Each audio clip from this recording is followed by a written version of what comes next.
A night of restlessness has left me feeling fairly groggy this morning, as opposed to any other attempt at sleep I've ever had in my life that's, I guess, led to something other than that.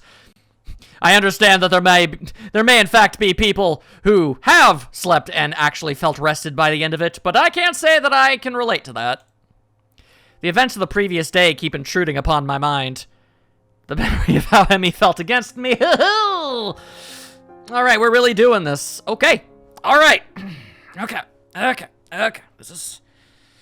We're gonna do this. We got this. I've got this. I can read this stuff. The memory of our wrestling match. The music is surprisingly somber. And most bothersome, the memory of her nightmare. She was in so much pain. I can't stop wondering what it must be like for her to wake up with nobody there. The shower shocks me awake with hot water. Awake, but still worried. As is kind of how that goes. What'll happen today? Will things just go back to normal? End of the episode, back to the status quo? There was a connection yesterday.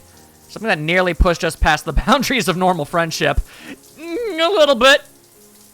Would that have been so bad? My mind goes back to the look of Emmy's eyes after our pillow fight. It almost seemed like she was daring me to go on. Oh, almost. But I can't know for sure. Anyway, the track captain's probably first in her affections.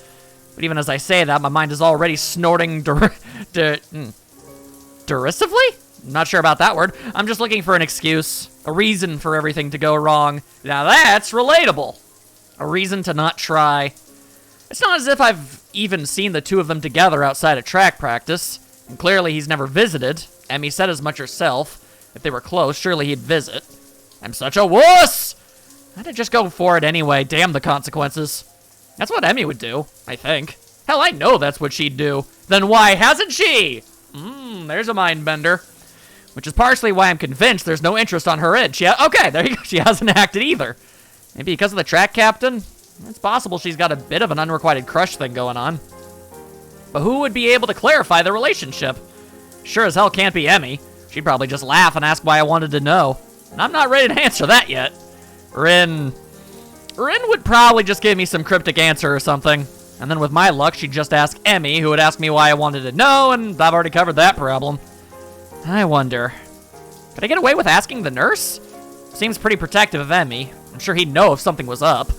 And he owes me for not letting Emmy know he forgot to tell me about her being ill, so he'll keep quiet. What if he asked me why I want to know, though? I can shake him off, just say I'm curious as a friend. He'll buy that, won't he? Of course! That's settled then. Oh, that's definitely not gonna go well! After the run, I'll talk to him while Emmy's waiting outside the office. It's a perfect plan! There's no sign of Emmy when I arrive at the track. Is she still too ill? I decide to give her 10 minutes. I'm a little early, and she was ill yesterday, so if she takes a while to show up, it shouldn't be surprising. Still, I'd hate to just waste my time, so I occupy myself by stretching and pacing back and forth anxiously. What if I went too far yesterday? What if she doesn't come because she's embarrassed? Okay, well now you're literally just doomsday-scaping it inside your brain, dude. Whatever the hell happened yesterday, I don't think she's gonna resent ya.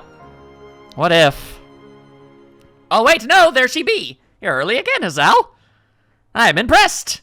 Just like that, I feel some of the tension leaving my body. Emmy seems to be bright and cheerful as usual, with no sign that she was even ill the other day, much less had a less than restful sleep. Still, I have to ask. Sleep well last night? It's just a throwaway question. Small talk. Smoothen the bumps. The sort of thing people ask someone they bump into at the cafe while getting their morning coffee. But not for us. At least not for me. I don't know if Emmy realizes that I'm actually concerned about how well she slept last night, but the question does give her pause. After a short moment of what seems like her genuinely pondering this, she nods. Yep, sure did. Was it because of me? Did I actually help? Am I being overly optimistic? It's hard to say. That's a common pitfall for someone who, like me, who's a constant pessimist in all regards of life. You always wonder, am I being too optimistic? Or are you just saying that to get me to stop asking questions? What's the truth? Good to hear. Emmy grins and begins warming up. So, ready to begin? Am I ready? Of course I'm ready. I was born ready, except I wasn't, because obviously I was not in great shape. Emmy laughs at my bravado, and we take off a runnin'. I imagine he's gotten relatively decent at this by this point. I keep a steady pace the whole time, breathing steadily. I still feel dead at the end, but at least I don't gasp like a fish out of water now. That's improvement! I want to say what, it's maybe been maybe like a month? With the time skips of ambiguous amounts of time, it's hard to say. Emmy is positively beaming after the run today. Nice job, Asao, you're improving! You'll be half as fast as me in no time. The last line is delivered with a teasing grin that I've grown all too used to. Oh, how exciting! I mean, I don't think you'll ever be able to catch up to her. She is absolutely bananas. Emmy begins to run her sprints while I take a cool-down lap. She's really pushing herself today, likely to make up for yesterday. That's usually how that kind of thing goes. By the time I'm done with my lap, she's laying across one of the bleachers looking exhausted. Goodness, not pushing it a little too much today, are you? You did just have a cold, you'll recall. Emmy gives an annoyed snort and sits up. Ah! Just trying to make up for lost time, that's all. I went twice as hard today, you know. A good run always gets the kinks out, you know. Clears the mind, too. Oh? Emmy nods vigorously. Yep, it's a great outlet for that sort of thing. She does not explain further, and I don't ask. I suspect I know the real reason she went so hard today. Being sick had nothing to do with it. Something's bothering her. Maybe the nightmare, maybe something else. But it's not my place to pry. At least he understands that much. She'd tell me if she wanted me to know. I'm sure that comes in handy. You have no idea. The sincerity in her voice confirms my suspicion. The only problem is, even though I know she'd tell me if she wanted me to know, I still want to know. Something on your mind, then? Emmy doesn't seem surprised by my question. Instead, she shrugs. Nah, it's nothing worth getting worried about. She seems as if she's trying to convince herself as much as she's convincing me. I opened my mouth to ask it if yesterday is responsible for her current state of mind, but I think better of it. Too much risk of her taking the question the wrong way. Besides, I'm not even sure what to think about my yesterday. Oh, I think you do! Really, I can only get about as far as how it felt to have Emmy sleeping next to me before my brain shuts down. Having before me now, everyone's looking wryly at me, she's making it difficult to think. As I nervously fidget with a large commemorative coin in my left hand, and gripping my mouse in my right hand more than I normally do. We'd better hurry to see the nurse. We're running short on time. Aren't we always? Emmy laughs at this, a dry chuckle that seems most un-Emmy-like. Too true, too true. For a brief moment, she looks old, worn down by some old hurt. But just like yesterday, I can almost see her shouldering the burden and straightening up slightly. And then she's back to being Emmy again. Come on, then, Asao, race ya. And then she bolts. With a sudden smile, she darts off. Hey, no fair. I take off after her, knowing I won't catch her, but not caring. Even if there's no chance of catching her, I'll still run after her. Oh, if that ain't a metaphor. Emmy's waiting for me at the door as I arrive. Well, look who finally showed up. Yeah. Enjoy your victory while you can. Emmy grins as the nurse pokes his head out of the door. Well, there you are. Come on in, Asao. And now it is time to enact my poorly thought out and ill-advised master plan. What has become a familiar routine by now, he checks my blood pressure and my heart rate. A bit fast today, isn't it? Yeah, I kind of raced Emmy here. The nurse laughs. That's never a good idea. He leans in to whisper to me in a conspiratorial manner. I don't know if you've heard, but Emmy's a bit of a track star. I reel back in mock surprise. Really? She never mentioned it before. The two of us share a laugh. It was a good time for all. Did she do okay today? Cold seemed to bother her? Well, why don't you ask her? He rolls his eyes in exasperation. Of course I'm going to ask her too, but she'll tell me that she didn't have any problems, regardless of whether or not she did. So I'm asking you because you're her friend and would probably tell me if she had trouble today. When he puts it that way, that makes a lot more sense. She seemed pretty good today, if a little more tired than usual. She was already feeling better when I dropped by yesterday, so I'm not that surprised. The nurse nods, though I notice he tenses slightly when I mentioned yesterday's visit. Well, that's good to hear. I figured it was just a 24-hour thing. Emmy tends to recover quickly from colds and the like. Hey, speaking of Emmy, are she and the track captain, well, you know. A look of suspicion crosses his face. Why do you ask? Ha-ha! I didn't think that far ahead, did ya? Well, it's just they seem kind of close, and I was just curious, you know. And I never ask her, because that would be kind of embarrassing. So far, so good. Now to really sell it. And besides, I think they'd make a cute couple. The nurse laughs. Well, I don't suppose you're the first to think that. But I think I can say with some certainty that the two of them will never do anything like that. Certainty? Yep. Not that I could tell you, of course. Confidentiality and all that. Yeah, right. You just like holding a secret over my head. That too. Right, get out of here. I'm a busy man, you know. All right, I know not what this certainty be, but I suppose it be a thing. I roll my eyes at his last statement and head out the door, motioning to Emmy to go in. Tongue-tied. The whole time I've been trying to keep from doing a celebratorial dance. The two of them will never do anything like that. That's precisely the sort of thing I wanted to hear. Hit the wrong button. Haha. I'm half tempted to make some sort of move on Emmy right now, but I think the nurse would probably disapprove. Besides, I still don't know exactly how Emmy feels about me. I mean, it's obvious that she cares about me as a friend, but something more than that? I can't be certain. Even so, I can't help but feel hopeful. I just need to figure out a good time to tell Emmy exactly how I feel. That puzzle should keep me occupied for the rest of the day, at least. Huzzah! Ain't that a fun situation to be stuck in? The rooftop is completely deserted. Normally I could count on Rin to be up here before me, but she's strangely absent. Wonder if she decided to accompany Emmy to the cafeteria for once. That seems pretty unlikely, but it's all I can think of right now. Unless she caught the cold. Part of me wants to go look for Rin, but a far larger part of me is too pleased with the way the sun feels on my skin to care. I pick idly at my lunch while I wait for Emmy and Rin to show up. It does not take long for me to hear the sounds of someone coming up the stairs. I wait until the door begins to open before talking. Took you long enough. Keeping me waiting for you, honestly. The two of you are... Well, that's odd. The only person standing in the doorway is Emmy, who looks mildly confused. What do you mean, huh? It's me, you know. Emmy, we run in the mornings. Oh yeah, I remember that. She grins and I feel my heart jump slightly in my chest at the sight. Yeah, I knew that. I'm just confused. Where's Rin? Emmy's grin is replaced by a rather guilty-looking expression. Yeah, about that. It kinda, sorta, gave her my cold. Oh dear. Am I at risk too? It would make sense after all. Emmy and I were in close contact the other day. I assume closer contact than she had with Rin, but I also don't know for certain that that wasn't the case. So, you know what? Let's not rule that out. So, what did she and Rin do that got her ill? Stay on. Don't go down that road. Alright, well, at least the game picked up on it too. Rin's just probably got a worse immune system than me. Emmy seemed shocked by my comment, like she hadn't considered that before. I hope not. I'd feel terrible if you get ill because of me, Hasao. Oh man, I think I feel a fever coming on. Emmy looks horrified and then quickly shifts into a more angry expression. Hasao! You stop getting sick this instant! I won't have it! Impulsively, she seizes me by the collar. Are you listening to me, Hasao's immune system? Get your ass in gear! I give a smart salute. Duly noted, ma'am. Emmy steps back and nods, satisfied. Good. You're not allowed to miss any of our morning runs, after all. But you missed a morning run. Emmy crosses her arms and looks at me haughtily. Yes, but that's a special case. It was me and not you. That's not an explanation at all. Emmy looks flabbergasted. Downright perplexed. Perhaps even a slightly schmeckledorfed. You're kidding, right? That explanation makes perfect sense. No, it doesn't. It's a blatant double standard.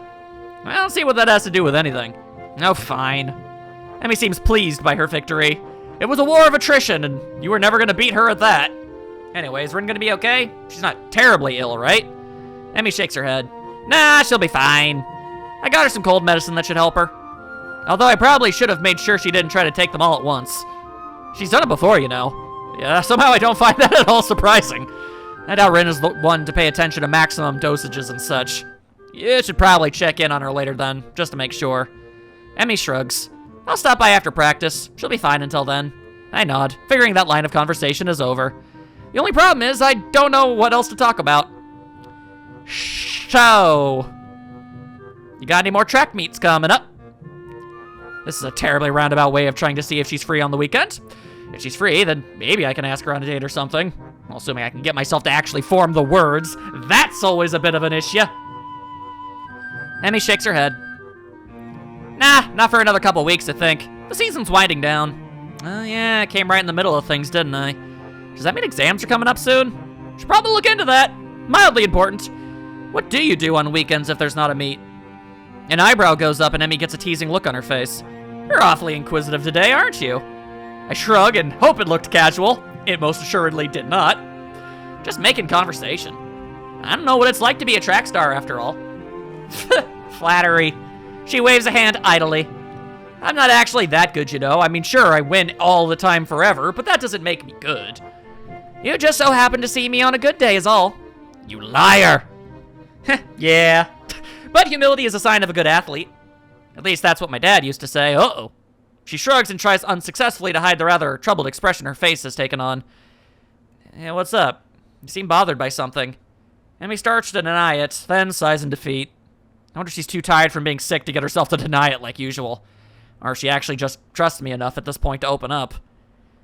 Well, you remember last night? He might. Do I ever? I settle for nodding, however. That's not the first time that's happened to me. Actually, I get them kind of... She pauses, as if suddenly occurred to her what she's doing. It's almost like she's breaking some sort of personal rule here. But she starts up again, choosing her words carefully. Well, not often, but on occasion. It's just been one of those weeks where that's what happens. A sigh escapes her, and she looks terribly frustrated. I reach over and give her a hug, which, unlike last time, doesn't seem to shock her. Instead, she seems to relax as my arms wrap around her. We stay that way for a while. Ich nice. Hey, you know, I was serious last night. You really can talk to me if stuff like this is bothering you. It's always difficult to do this sort of thing solo, you know? Emmy smiles and breaks the embrace, but stays leaning on my shoulder. Thanks, Isao. I'll be fine, I think. I can already see her reassembling herself, getting ready to bottle it up again. Guess that topic's closed now. But hey, that's progress, y'all. So hey, give any more thought to that career survey? Can't say I have. I don't tend to plan very far ahead, you know. Although I suppose I could at least start looking into college, huh? I shrug. I suppose, unless you were serious about that pirate thing. Last I checked, pirates don't need much need for universities. Unless there's, like, a pirate university out there somewhere. And if not, why is there not an anime about it? There's one for superheroes and ninjas. I'm just saying. Emmy giggles and starts to look a little like her old self. But there's a new element to her expression. Impish. That's how I describe it. Emmy looks impish, looking at me with her head nestled into my shoulder. Would you come with me if I ran off to be a pirate? Of course I would. Who in their right mind would pass up an opportunity to be pirates with you? Well, when you put it that way, I'm not sure. She giggles again, the way she do. I notice that my heart seems to have sped up. It's probably due to Emmy's proximity to me. Or maybe it's a heart attack. A hint of strawberries again. I can't help but grin as I gaze down at her. She's happy again, and that's just nice. Hey, Sal. Nyeh. Oh, well, goddamn, okay. Okay, no, she planned this. All right, you should probably do it soon. I think the lunch bell's about to ring. My thoughts grind to a sudden halt. I'm pretty sure my mouth is hanging open in shock.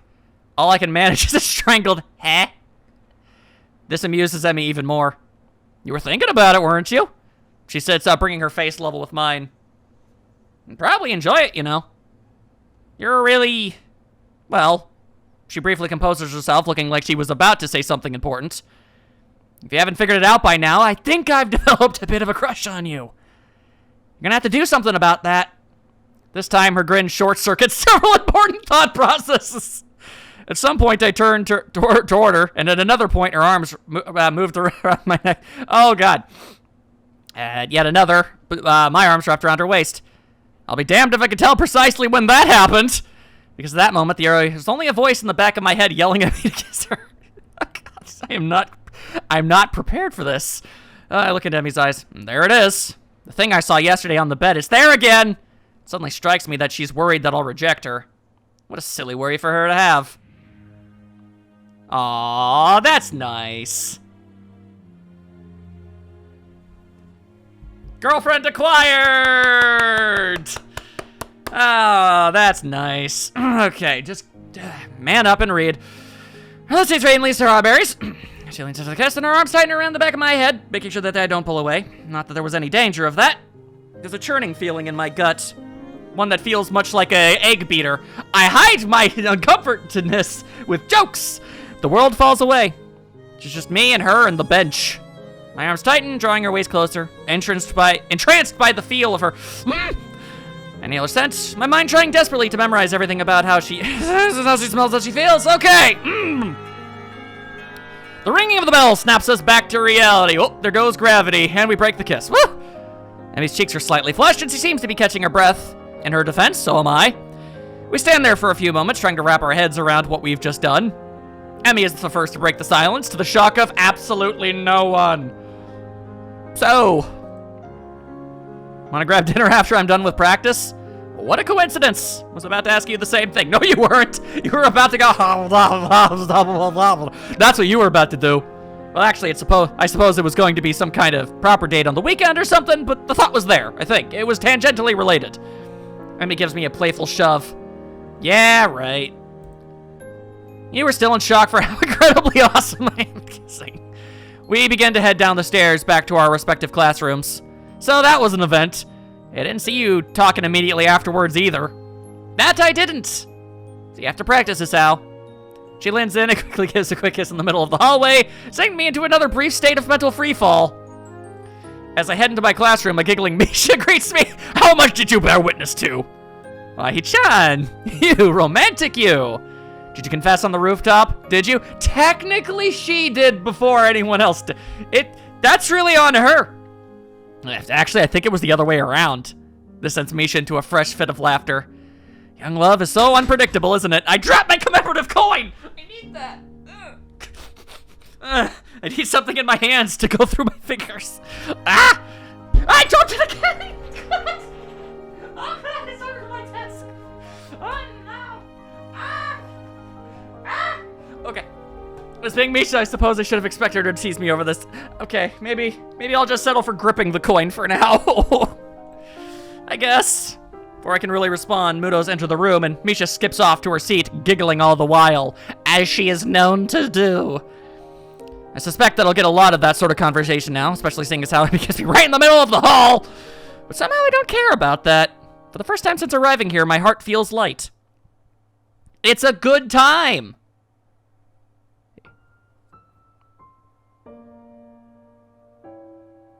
Oh, that's a really nice drawing. Perspective, much like the drawing. I don't think that's what they were going for, but still, neat. Wonder how many acts there are. Whew, my head's in a spin all through Muto's class.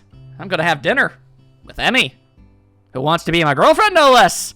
A date. And then she kissed me. I guess I keep going back to it, playing it over in my mind again and again. Everything about that moment felt so right.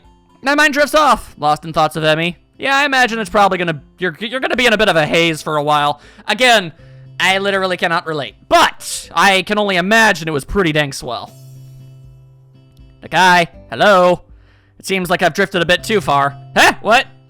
Hey, Gad, you've contracted some kind of amnesia. Someone get the nurse. The class chuckles at Muto's antics. Sorry, sir. Won't happen again and all that, right? Exactly, you get it. Muto brightens considerably. You know, there's something about Muto. I feel like people in the know are gonna know what I'm trying to say here. Just reminds me of somebody, just a little. Oh, lovely to hear. I'd hate to have my star pupil slacking off after all. Lies. I've been doing well, but I hardly qualify as a star pupil, I think. I'm fairly certain that this class is the sort that everyone does well in. It's just memorizing formulas. True to my word, I managed to pay attention for the rest of the class. Nakai, may I have a word with you? Uh-oh. I wonder if I'm in trouble for earlier. Sure. Am I in trouble? Uh-oh, Muto looks genuinely confused for a moment. Pardon? He tilts his head to one side and thinks for a moment. Oh, that. No, you're not in any sort of trouble. There's just a question I want to ask you. Uh-oh. What's that? Nothing terrible. I was just wondering what your plans for after graduation are. Are you going to university? Yeah, I guess. Can't really see a reason not to go. Given any thought to what you'll study? Not really, no. I figure I'll come up with something when I get there, which is always a bad thing to do. That's how you get, like, I don't know, a degree in, I don't even know, like, something. I don't remember the actual useless degree that, like, legitimately has no use in anything whatsoever that a lot of people fall into the trap of getting. And I don't want to list one because it could be wrong. That's actually a good one, and I'd be offending anybody that did and is actually successful at it. So I'm not going to try, but I feel like insert whatever you personally find to be the single least useful degree imaginable here. Joke complete. I'm good at my job. Muto laughs. Taking things as they come, eh? I'd argue against it, but that's how I did things when I went to university. Well, not really. I knew I'd go into a science, I just wasn't sure which one. Ended up with physics, but could have just as well gone for astronomy, or what have you. Actually, I did go for chemistry first, but there were all sorts of things. Muto trails off and frowns slightly. It takes a minute for him to recover his train of thought, and I wait patiently for him to continue. So anyway, I did a lot of physics as well, because I had an interest in that, but I wasn't sure if it was for me. So I went back to chemistry, and here you are, yes? He smiles at me enthusiastically as if wanting for me to confirm that yes, here is where we are? Somehow I get the feeling that Muto had a plan for this conversation, but I'll be damned if I can figure it out. I'm sorry, I'm not following you. Muto frowns and rubs his chin a bit, looking perplexed. He then snaps his fingers as if he remembered what the point of all this was. Right, yes, you. Me? Yes, you should look into studying one of the sciences. You're fantastic at it. Unless you'd rather just go into math, like a nerd. Muto makes a sour face. Not a big fan of straight math. Always like the experiments more than the proofs. You're saying I should study science at university? Muto seems thrown off balance by my question. Well, sort of. You could also join the science club. Trouble is, there's not actually a science club. But there could be. You could even be a charter member. A founding father. Of course, you need to find other members. Well, only if you wanted to. We could just start it up with the two of us. And, I could give you things to read. We could talk about them. And I could help you get ready for university and such as well. Wait. Muto rummages around in his briefcase and tosses me a book. Read that. If it's interesting, then we can talk about it. A Brief History of Time? Hey, I actually know that one. I don't know if I actually want to read this, but Muto seems pretty excited about it. What's it about? Time, space, space-time, black holes, and such. Guy in a chair, you know, beep beep boop bop bop bop beep bop boom. It's not that dense, just to see if that's the sort of thing interesting for you, you understand. Hang around after class and we can either discuss it, or I can show you how to make explosives in the lab. He waves a hand at my quizzical expression. Joking, sorry. So, I kept you here long enough for now. Think about science as a career path, Nakai. I think you'd enjoy it. Okay, I will. Hanker for the book! I leave the classroom and look up at the clock. Quite a chunk of time to kill until Emmy's out of practice. Guess I'll give this book a look. Reading Rainbow. I should probably shower as well. Showering before a date's only proper, right? Wouldn't that mean you've showered twice in one day? I heard back to the dorm. Then again, I've never even been on one, so maybe that is the etiquette.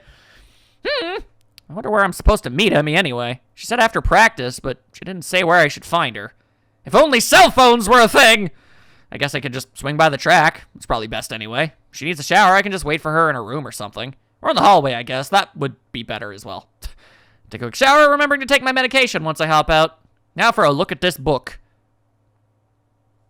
Moments later, after he had in fact taken a look in that book, there were butterflies in the sky. What can I tell you? Or maybe it was a pigeon. Who knows? Indescribable. I wake with a start. Crap kikes! What time is it? A glance at the clock reveals that I've been asleep for nearly an hour. Oh, thank goodness. Emmy's practice should be finishing up soon. Throw on some casual clothes and head for the track. Suddenly, I get the feeling we won't be doing anything fancy for dinner. Emmy doesn't strike me as a fancy sort of person. Still, I suppose there's a lot I have yet to know about Emmy. Despite our newfound closeness, I still feel like I don't know her as well as I should. Now, I'll have lots of times to fix that. To be honest, I'm looking forward to getting to know her more. I'm so caught up in my own thoughts that I hardly register that I'm already at the track. Emmy is nowhere to be found. Uh-oh. I don't see any signs of the track team. This could be embarrassing. I turn to head to the girls' dormitory when I hear a shout. Hey, it's Sal! Whoa! Hey-oh! Hey, look at that! She's all casual! Cute! I turn around to see Emmy making a beeline for me with a gym bag slung over her shoulder. She changed into some decidedly more casual clothing. A pair of shorts and an olive green top. There's also a shirt underneath that. Her running blades have been replaced by more realistic-looking legs that probably wouldn't fool anyone. I don't really feel like prosthetic legs make a very strong effort to be fooling people. I suppose it is. Some exceptionally expensive ones could. Emmy doesn't seem to care about that, a fact which makes me smile. Hey, you came. I mean, I figured you would, but still. I suddenly find myself wrapped in a rather affectionate hug, and it proves to be impossible for me to keep what must be the world's largest grin off my face.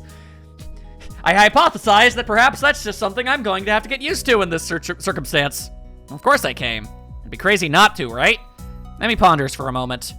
You know, that's true. I mean, I'm pretty amazing after all. She has proven that to be mostly the truth. It is, in fact, true. Yes. I shrug in response. I certainly think so. It's an offhand remark, which is why I'm surprised to see that it seems to have caught Emmy by surprise. She blushes and smiles warmly at me when I kiss my lips. Oh, Lord. Now it's my turn to be surprised. You're gonna have to get used to that. She seems affectionate. Emmy steps back, resting her weight on her back heel, looking pleased with herself. My brain fumbles for an appropriate response. I should compliment you more often. Emmy laughs and gives me a playful shove. Jerk. I throw an arm around Emmy's shoulder and am pleased when she immediately leans into me as if it were the most natural thing in the world. So, where to? I'm not actually sure. Where do people go on dates around here anyway? That's a damned good question, and I was hoping you would have more of an idea than me. I've got no idea. Why don't we just head down to the Aura Mart and grab something portable? Emmy's face brightens at this idea. A picnic! I think you're onto something, Hisao. Boom, bada boom. Emmy snakes her arm around my waist, and we begin to head for the front gate. I'm entirely unsure of what I'm meant to do in this situation, but at least Emmy seems to be equally clueless. So that's fun. You can both be dum-dums. Despite the relaxing feeling of being with Emmy, I still can't help feeling a little tense. What if I do something wrong? I'd hate to make an ass out of myself more than I normally do on a daily basis. The trip to the Aura Mart is accompanied by Emmy's chatter about how practice went. I keep quiet for the most part, really enjoying the warmth of being around Emmy. We get a few odd looks from passersby, but I don't mind. What exactly is so strange about...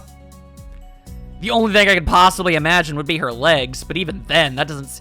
I feel like if you live in this general area, you probably see lots of kids of this ilk, you know? So I don't really think it would be that strange of a sight. Odd that. We've ended up buying some bread and instant noodles, realizing too late that we can't actually cook the latter in the park. Yeah, well, I'll make it for lunch or something. That'll work. Yeah, bread! The park is located after a brief loss of direction that I blame entirely on Emmy. She, of course, blames me. It's our thing. We find a spot beneath a tree and sit down. I lean back against the trunk. Emmy sits across from me. Guess we should have brought a blanket or something to sit on, huh? Emmy shrugs. I don't mind. Neither do I. Emmy tosses me a package of bread and we dig in. Curry bread. Interesting.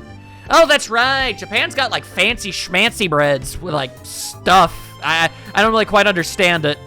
But it's pretty fancy. I guess I wasn't really paying attention to what I grabbed in the store. Hey, Sal, you look like your bread's a little spicy. I shake my head, trying in vain to keep an image of manliness. Nah, it's hardly spicy at all. I see. That must be why your face has gotten so red. Yes, exactly. The lack of spice has, gotten my blood up. Because of the disappointment, you see. Emmy laughs and swallows the last of her bread.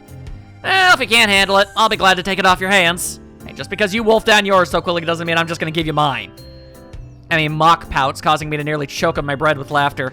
Ah, come on, Isao. Aren't you supposed to be concerned with making sure I've gotten enough to eat now? We're dating, you know? Though, Emmy looks troubled all of a sudden. I can't say I feel any different. What do you mean by that? What makes this a date? It's just, what would we have done anyway, really? Well, this should feel different, because before, when we had lunch, we were friends, and now we're a level above friends. Advanced friendship. You sound like Rin. Laughter escapes, and Emmy grins. Well, she might have put the thought into my mind. We've talked about this sort of thing before. I desperately would like to know how a conversation with Rin about that sort of thing would even go. I guess eventually I'll know, because I actually checked on the main menu. If you go and you look at the thing, it basically there's a gallery, and there's 5 categories. So I know all of the girls. Misha's not an option, but pretty much every other girl is. So that means you can get in a relationship with Rin, and I'm curious as to how that works. Anyway. Really? About me? Not really. Just stuff, really. Rin thinks that the change of a label from friend to girlfriend seems arbitrary most of the time. Like there's no difference between the two. And I can think of at least one, you know. You don't tend to kiss your friends quite as much. I mean, in some parts of the world, that's not as true. For the second time today, Emmy blushes slightly and giggles. I suppose you're right. Exactly. I'm always right about things like this. Emmy rolls her eyes and chuckles, the way she do. Guess you're pretty smart, huh? I nod in agreement. Yep. Even Muto thinks so. He thinks she should go into some scientific study after graduation. Emmy raises an eyebrow. Oh, really? Yeah, I'm thinking I might actually do just that. Really, the more I consider the idea, the more it appeals to me. I make a mental note to look into it a little more closely. So what are you thinking of doing after graduation? Still planning on running? Emmy shrugs, seeming almost a bit hesitant. I don't know. If I'm good enough and I can find a team, I guess. You mean you aren't sure? I haven't really thought about it, to be honest. Really? Probably should, you know. Graduation isn't that far off. Emmy fidgets a little nervously. Well, it's far enough, right? You know, enough-ish. You get it. Besides, I've got other things to think about. There's a mischievous flash behind Emmy's eyes, and I suddenly find myself gloriously pinned against the tree. Like making sure this is a real date, right? I mean, if we don't kiss, then it's not a date at all, right? I suppose some proper... Strawberries and curry. Not the best combination, but I don't think I mind. Emmy sits back on my legs and grins again. There. Science would approve, right? I have the oddest mental image of Muto son nodding seriously and making a mark on some checklist. I can't help laughing at the idea. I'll admit this is the first time I've ever witnessed a kiss being met with laughter. Should I feel offended? Heh, no. I'm sure science approves. Emmy beams at me, and I find it increasingly difficult to keep my brain functioning properly, as one does around cute girls. Just a fact. Oh, good. It's at this point I noticed that Emmy has stolen the remainder of my curry bread while I was otherwise occupied with images of teachers wielding clipboards. Hey! Emmy tries to look innocent, but considering she just crammed the last bits of my bread into her mouth, it does not appear to be working. Thief! Scoundrel! Pirate! A shrug from my companion is all I get in response. You used your feminine wiles on me. I wasn't that hungry anyway, but I still feel the point needs to be made. Emmy seems confused by the phrase feminine wiles, but the understanding dawns on her features after a moment's thought. Wasn't anything of the sort. You were laughing. Feminine wiles don't involve laughing. I mean, if the woman is hilarious, it might. I guess I can't argue with this. That doesn't change your thievery. Emmy laughs at my injured tone and gives me a playful shove. Fine, you can have the instant noodles. Are you kidding? That stuff's terrible. If anything, you should definitely eat it as punishment. Another laugh from the girl sitting on my legs, both of which have fallen asleep by now. Blah! Okay, she appears to have fallen over. The music hasn't gotten dark, so I assume she is alive. I twitch one leg trying to wake it up, which has the unintended effect of unbalancing Emmy, who falls to the side with a startled eep. Oh, sorry about that. Legs fall asleep on me. Emmy remains on the ground giggling. I stand up a little shakily, feeling the nerves in my legs return to normal. My eyes wander over the scenery before fixing on the figure of Emmy, who has yet to get up. She's on the ground, and she seems pretty happy. Her hair is splayed out around her head, her arms are spread, and laughter is bubbling up through her mouth. Everything about Emmy seems condensed into this one image. Her energy, her spirit, her childish giggling. The urge to lay on the grass with her rises swiftly from the back of my mind to the forefront of my thoughts, and indeed I am convinced that I would love nothing more than to do just that. Unfortunately, the sun has set, and it's probably time for us to get back to the dormitories. Well, Emmy may be happy to stay out here all night. I don't think I have that ability. Besides, homework soon beckons, and all that jargon. Wouldn't make sense to start thinking about things like university and then slack off, would it? I extend a hand to Emmy to help her up. We should probably get going. Emmy makes a sour face, eternally pouting. You're right. She grabs my proffered hand? Okay. And I pull her to her feet into a hug. This time I'm the one who kissed her, unable to resist having Emmy against me. Seems a shame to leave, you know. Yeah, it does. But if we don't get back to school soon, we'll probably get in trouble. Emmy pokes me in the ribs playfully. And you need to do your homework, I'm sure. Sadly, you're absolutely right. I throw my arm around her shoulder, and we make the trek back to the school, accompanied by occasional bouts of laughter as our conversation jumps from subject to subject. Everything from running to school to the peculiar way that one of the cafeteria workers smells, as you do. All too soon, we find ourselves outside the girls' dormitory building. Well, I guess I'll be going then. Guess so, huh? Emmy grins at me again with that mischievous look that she does sometimes. Are you sure you'll be able to survive without me? I laugh. I'm sure I'll manage. Not terrible. Aren't you supposed to say something like, I'll be counting the seconds you are away, or any of that jargon? Nah, I don't think so. Emmy pulls me down to a quick goodbye kiss and steps back, looking unexpectedly shy. Thanks for dinner. I really had fun. Honestly, I did. So did I. I think she'll have to do it again sometime. Emmy laughs at my deadpan delivery and nods. See you bright and early tomorrow morning, right? You've got to run off that bread after all. Of course, despite the fact that you ate most of it. Yes, despite that. See you later, Hazal. Well, that's just delightful. As Emmy turns to head inside, I notice something weird. Something so weird that I'm surprised I didn't notice it earlier. She's limping slightly, favoring the left leg. Hey, Emmy. Is your leg okay? Emmy looks confused, or at least fakes confusion. What are you talking about? Your right leg. You're limping. There's the briefest flash of concern on Emmy's face. Either she didn't want me to know, or she didn't think I'd notice, or I prefer to think she just didn't realize it. Oh, that. She shrugs casually. Must have gotten knocked a little out of alignment during the picnic. No idea what would cause that, of course. I think back to being pinned under the tree. Ah. You should have told me. We could have stopped and fixed it, you know. Emmy waves a hand airily. Nah, it's not that big a deal. Don't worry about it, okay, Sal? It's fine. Why do I get the feeling that she's convincing herself as well as just me? I mean, she is aware of anything that is conceivably wrong with her. I think it's okay. We'll let it rest. Well, she's probably fine. I imagine she'd say something if it was really a problem. Heck, she'd probably get annoyed if I kept bringing it up. Not really. Oh, now really, I need to get going. Your attempts to keep me around are doomed to fail. Of course. Just prolonging the goodbye, I suppose. Another grin lights up Emmy's face. Good night, Hisao. Good night. And as she limps inside, I find myself hoping she's okay, despite her assurances that she's fine. I think I can call this a successful first date. Hell, any day that ends with Emmy pinning me under her dress can't be bad, can it? Head back to my room, mentally thanking the gods that Kenji doesn't ambush me in the hallway and get started on my homework. Like a nerd would do. Time then passes. Who knows how long? Whoa! The morning is far too early for my taste. Doesn't help that I had trouble sleeping last night. There were simply too many things to think about. My mind refused to slow down.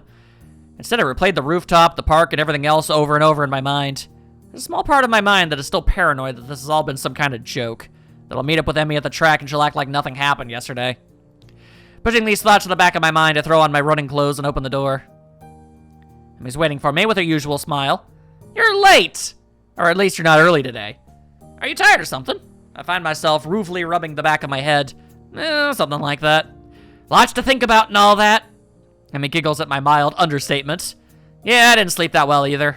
I was actually glad you weren't early, because I wasn't early either. I wonder if the same thing kept us awake. The image of her weeping face passes through my mind. What kept you up? Emmy's expression falters, but she quickly notices my curiosity and forces a smile. Nothing important. She's obviously not telling me something. The question is, should I press the issue? Something's clearly been bothering her for a while. I want to help, but would it just come off as me being nosy? She's got to know I care about her, though. You sure? If something's bothering you, I'm here to help you sort it out. Emmy laughs, but it's not her usual laugh. There's an edge to it that seems almost bitter. Sort it out? I'm not sure it can be sorted out, Hisao. An almost grim smile crosses her lips. It's like a smile of resignation. I don't think you can help me anyway. Well, that hurts. I don't want to say it hurts to her, but it does. She realize I want to be there for her when things go wrong. Well, I won't push you on the matter, but I'm here for you if you decide later that you'd like to talk about it. It might help. I can see the debate raging behind Emmy's eyes. It seems like she wants to tell me, but she's not sure whether or not she can. Forget about it for now, okay? Oh, accidentally clicked off the game. We've got running to do. The mention of running, something that she can handle, brings Emmy back to her usual self. All right. Hurry and stretch out, Hisao. We've got to get moving. She takes off like a shot, far quicker than I'm used to. Meow. Still, I try to keep pace with her, recklessly testing my limits. Gives me a feeling of freedom, like my heart is no longer important. I find myself wanting to laugh, filled with the feelings of moving beyond what I once called my boundaries.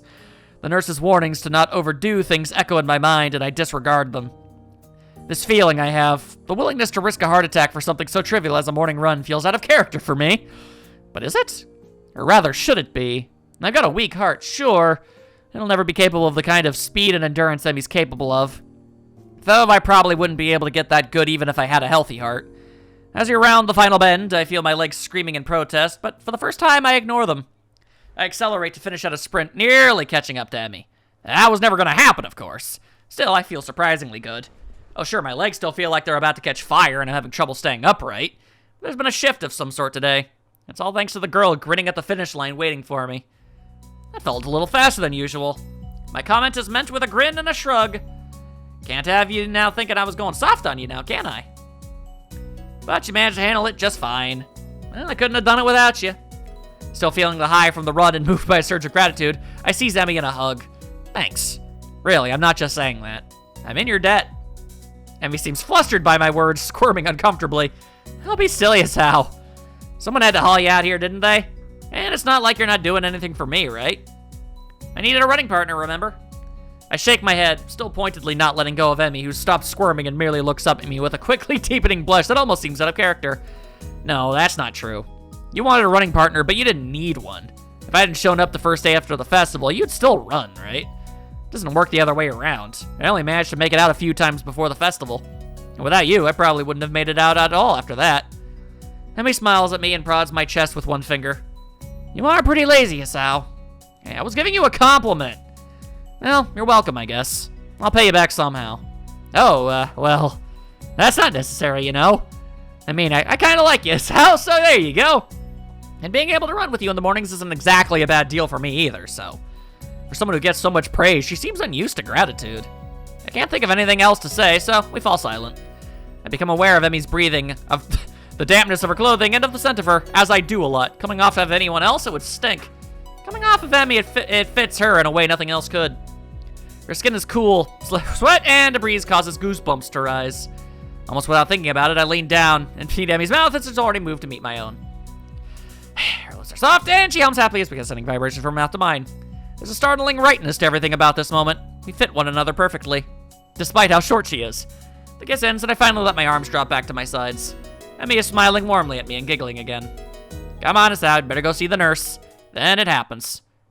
As she turns to begin walking, she gives out a tiny yelp and stumbles forward. Emmy. I leap to steady her and notice with some concern that she's favoring the same leg as last night. Her leg. Emmy seems panicked and pushes away from me. It's fine.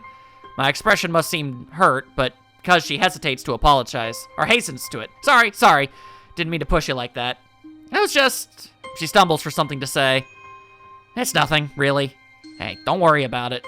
She's so flustered I decide to shrug the whole thing off. There's a cold feeling in the pit of my stomach now that won't go away.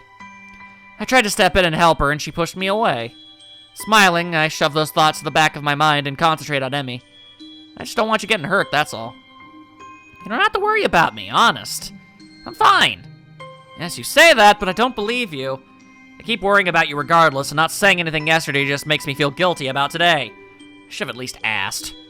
Would she have reacted the same way last night? Yeah, then we would have gotten double up what we got here, and that wouldn't have been a good idea, I don't think. Guess I'll never know now. As if to say, hey, you want to rewind? No. I'm still trying to sort out what happened on the track as we arrived in front of the nurse's office. Emmy raises her hand to knock, hesitates, and turns to me, smiling guiltily. Hey, can you do me a favor? Of course. Can you tell the nurse that I'll see him later? I just remember that I got some stuff to take care of before class. So I really need to get moving. I peer at her closely and she fidgets under my stare. Yeah, she's clearly just avoiding the nurse. That leg of hers.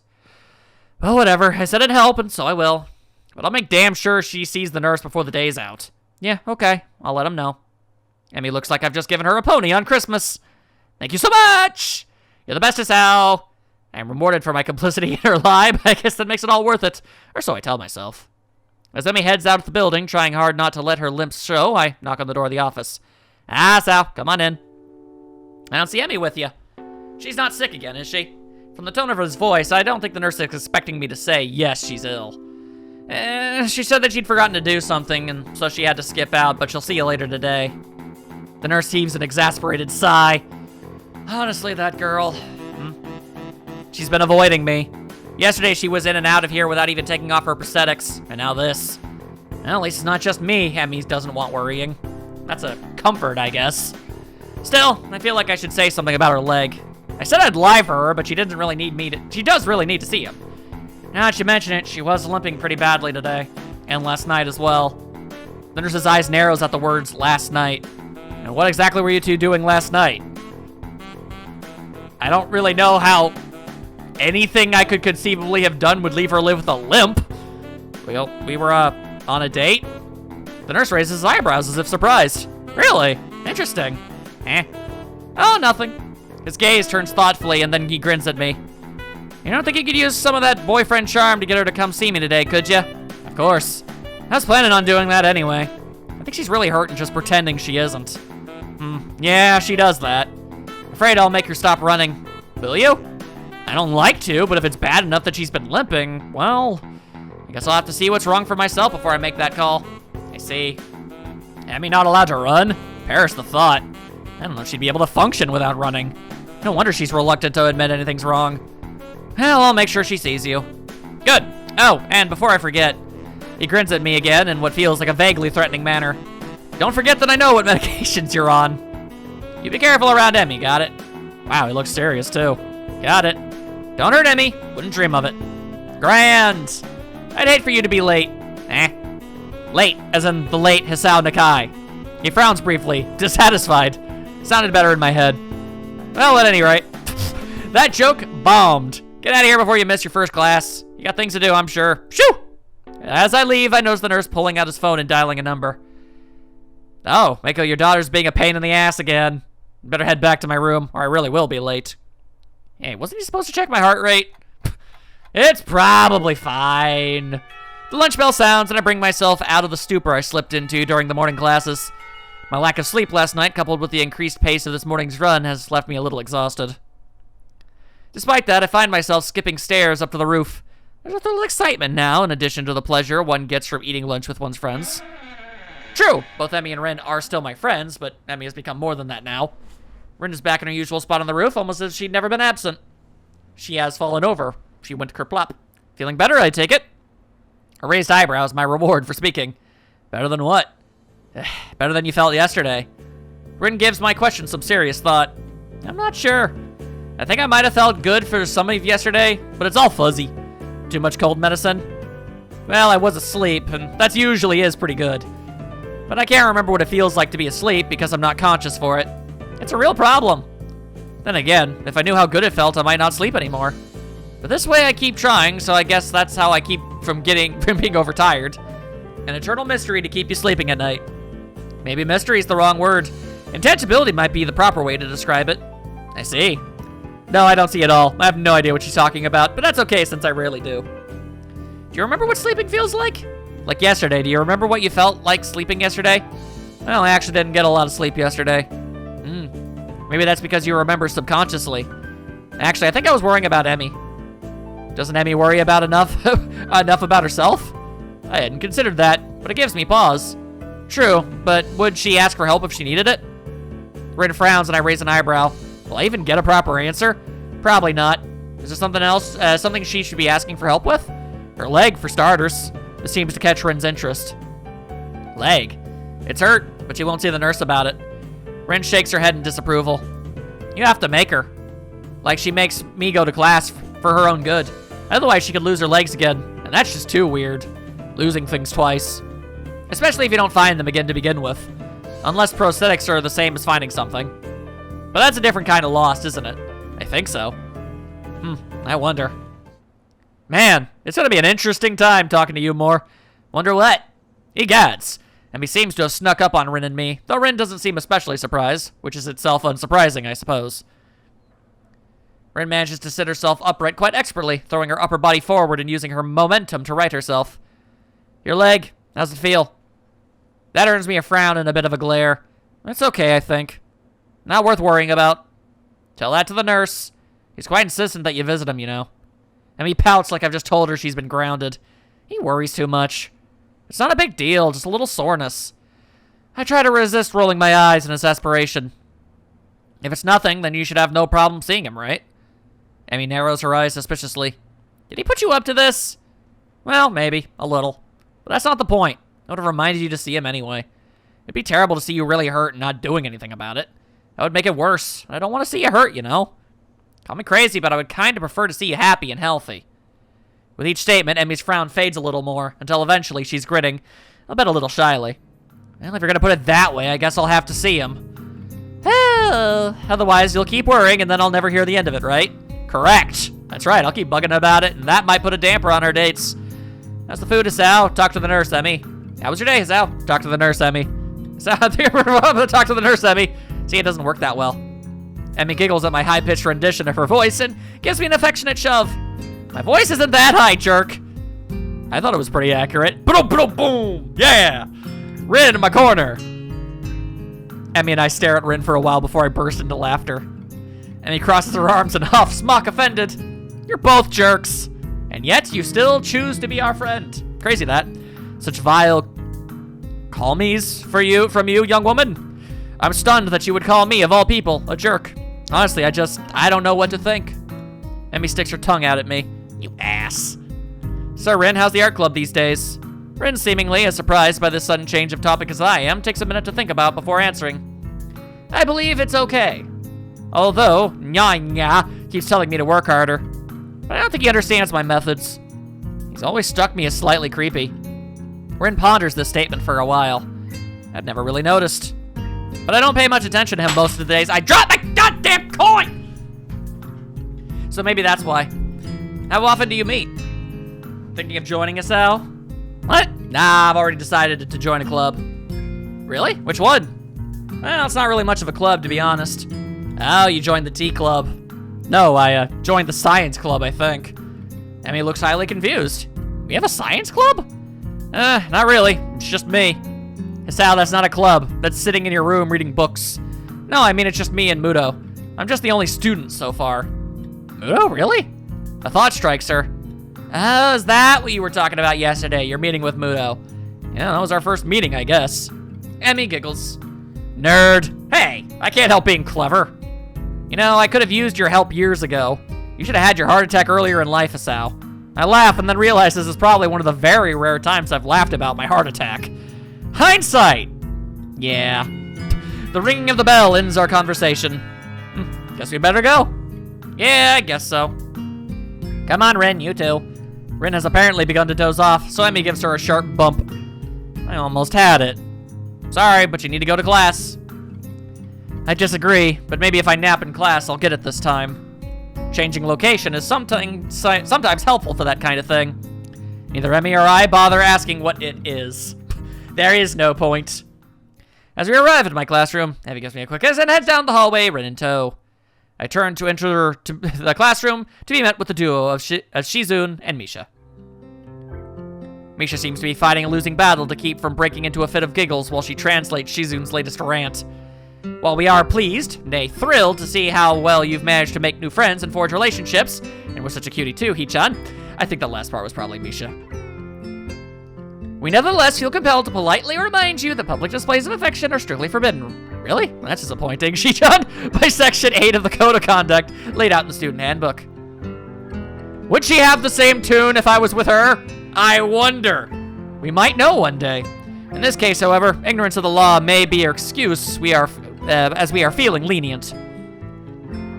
And the paperwork required to punish the both of you would only add to the already monumentous volume of work which confronts us, so the sole members of the student council, and besides you two are adorable together. Therefore, consider this a formal warning and please refrain from such displays in the future, at least when Shizune can see you, Hee-chan. This whole spiel is so patently ridiculous that I can't help but reply in the same pompous manner. Well, I, for one, feel enlightened. I apologize profusely for my rash actions and will strive to contain my baser impulses, which, I fear, impel me towards such inappropriate displays of public affection. It is hardly my wish to burden an already overworked student council with such petty matters, and will do my best to make your lives easier on the matter in this future. At least when Shizune's watching. The last line is delivered with a wink to Misha, who finally loses control of her laughter. Wahaha! Well said, Hee-chan. Chuckling a little myself, we enter the classroom. Well, that's delightful. Class is uneventful, and after the final bell rings, I find myself alone with Muto again. So, it looks like we've all assembled for the second meeting of the science club. Or is it the first? What do you think? We should count yesterday as a meeting? Well, we did form the club yesterday, didn't we? That seems like club business, so we can safely call yesterday a meeting. Muto smiles in his usual stilted and awkward way. I wonder if the muscles in his face are just not shaped correctly to let him smile naturally. Really do have a knack for this, I think. Logical, the thought process, that is. I guess so. A scientist speaks with authority, Hisao. The answer here is yes, I do. When the world wants to know how it works, we tell it, even if that's all we've got is a decent hypothesis. Well, we must sound certain anyway, because we're the authorities on the subject, right? He chuckles to go along with his awkward smile at his awkward joke. I'm doing my best not to grimace, but I don't think I'm being too successful. That's entirely false, of course. We know a lot, sure, but nobody's an expert on how the world works. If only because nobody can be sure with no... Oh, hang on, sorry. With no certainty, there are no experts. But we like to pretend sometimes. There are some things we can be certain of, right? Yes, but no. We know gravity's there, for example. To illustrate, Muto picks up a pencil and drops it. See? Still there. But it's good to check every once in a while. That's why you'll still see researchers mucking about with gravity. We're pretty sure we know how it works, but there's always a chance that something isn't how we think it is. So you check and check and check. That's science in a nutshell, Hisao. This whole time I've listened, feeling rather spellbound. Muto seems to be really passionate about this stuff, I think. It's hard to tell sometimes. How the world works, how humans work, how the universe works. All these questions to be answered. And depending on what I go into, maybe I could even figure out a way to fix my heart. That said, I don't think that's the real priority for me. I mean, if you want to go to a medical science, that's definitely a thing you could do. Besides, as we start discussing the book he gave me yesterday, I find myself more and more interested in that than my heart condition. Is a doctor a type of scientist? I don't think I've ever really considered it. I think I've always just kind of compartmentalized those two professions differently in my brain. But, like, you need to know a bunch of medical science to be a doctor, yeah? Huh. I wonder. Interesting hypotheses. Before we even realize it, an hour's gone by. Let's call this meeting over for now, okay? We'll have another meeting tomorrow or the day after. He considered this for a moment. Call it the day after. I got a lot of grading to do. See you then. As I exit the classroom, I realized that I don't really have anything to do tonight. I mean, I didn't make plans, so I guess I'll go to the library. Beast doing homework in my room anyway.